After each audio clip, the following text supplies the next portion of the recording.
राजधानी दिल्ली में डेंगू के बढ़ते मामलों के चलते दिल्ली सरकार अब अलर्ट मोड पर है और दिल्ली के जो हॉस्पिटल हैं वहां पर रिजर्वेशन किया है बेडों का 10 से लेकर 15%। बातचीत के लिए एलएनजेपी हॉस्पिटल के मेडिकल डायरेक्टर हैं सुरेश कुमार जी। सर, कितनी तैयारियां सरकार की तरफ से तो चली रही हैं, हॉस्पिटलों में किस तरह की तैयारियां हो रही हैं? हमने देखा कि पिछले दिनों जब बारिश हुई उसके बाद जो डेंगू के केसेस हैं बढ़े हैं। अभी हमारे पास 13 पेशेंट एडमिट हैं डेंगू के और 2 बच्चे भी हैं उसमें, क्योंकि अभी ये अक्टूबर नवंबर में मॉस्किटो ब्रीडिंग ज़्यादा होती है और ये बारिश की वजह से, क्योंकि वाटर जब भी इकट्ठा होता है तो वेक्टर बोर्न डिजीज है डेंगू फीवर, तो इसकी संख्या बढ़ सकती है।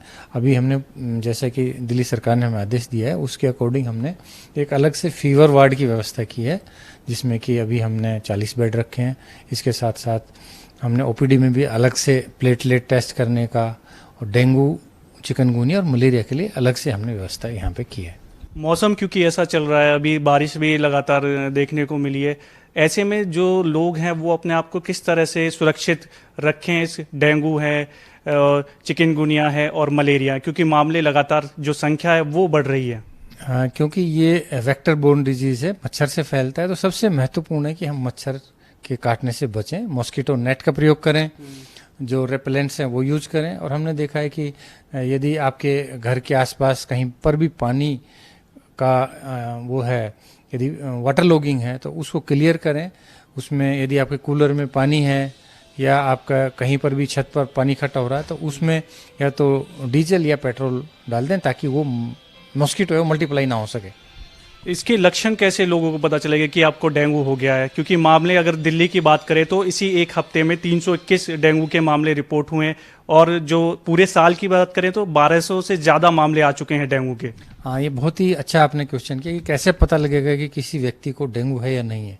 तो डेंगू में आमतौर पर 3 से 5 दिन तक फीवर होता है, सिर में दर्द होता है, कई बार आँखों में भी दर्द होता है, गले में दर्द होता है, बॉडी एक होता है, बहुत कमजोरी आती है, शरीर में जो दर्द होता है वो बहुत तेज होता है, मसल्स में दर्द होता है। इसके साथ साथ शरीर पर लाल रंग के निशान हो जाते हैं, दाने हो जाते हैं प्लेटलेट की कमी के कारण। और यदि आपको छोटे छोटे पिन पॉइंट हेड के जैसे स्किन पे लाल रंग के दाने हैं तो इसका मतलब है प्लेटलेट कम हो गया। या किसी को नाक से, मुंह से या कहीं से भी ब्लीडिंग हो रही है, आंखों में यदि किसी को खून, सबकंजक्टिवल हेमरेज है, तो इसका मतलब ये है कि उनको तुरंत प्लेटलेट चेक कराना चाहिए, डेंगू के लिए टेस्ट कराना चाहिए और डॉक्टर की सलाह लेनी चाहिए। ये बहुत ही आवश्यक है। तो ये है उनके साइंस और सिम्टम्स हैं। कई बार हमने देखा कि यदि डेंगू का इलाज ना कराएं तो ये बहुत खतरनाक हो जाता है। उसको हम कहते हैं डेंगू शॉक सिंड्रोम, जिसमें ब्लड प्रेशर का कम होना है या किसी को बहुत ज़्यादा हार्ट में प्रॉब्लम हो सकती है, लिवर में प्रॉब्लम हो सकती है और शॉक में जा सकता है पेशेंट। ये बहुत महत्वपूर्ण है। हमने देखा कोरोना में बहुत अक्सर लोग केमिस्ट की शॉप पे जाते थे और दवा ले लेते थे। क्या ऐसे में लोगों को इस चीज़ से बचना चाहिए कि कोई भी मेडिसिन लेने से पहले डॉक्टर से कंसल्ट करें? ये बहुत ही महत्वपूर्ण है कि हम अपनी मर्जी से सेल्फ मेडिकेशन ना करें। डेंगू में यदि आपने गलत दवाई खा लिया तो प्लेटलेट की संख्या है और ज़्यादा कम हो जाएगी। इसमें 2 दवाइयाँ हैं जो कि प्लेटलेट की संख्या कम करती हैं। पहली इकोस्पोरिन या एस्प्रिन, एस्प्रिन इसमें नहीं लेना चाहिए। दूसरा ब्रूफेन, वो नहीं लेना चाहिए। खाली पैरास्टामोल ही लेना चाहिए बुखार के लिए, और डॉक्टर के बिना प्रिस्क्रिप्शन के कोई भी दवाई नहीं लेना चाहिए। ये बहुत आवश्यक है। यदि आपने दवाई लिया तो हो सकता है कि दवाई की वजह से आपको ज़्यादा नुकसान हो जाए। हमने देखा क्योंकि मौसम बदल रहा है, हल्की सर्दी है, हल्की गर्मी भी है, चिकनगुनिया के भी मामले आ रहे हैं, मलेरिया के भी मामले आ रहे हैं। इसमें कैसे अपने आप को सुरक्षित रखें? मैंने जैसे बताया कि ये सारे वेक्टर बोर्न डिजीज है, मच्छर से बच के रहें।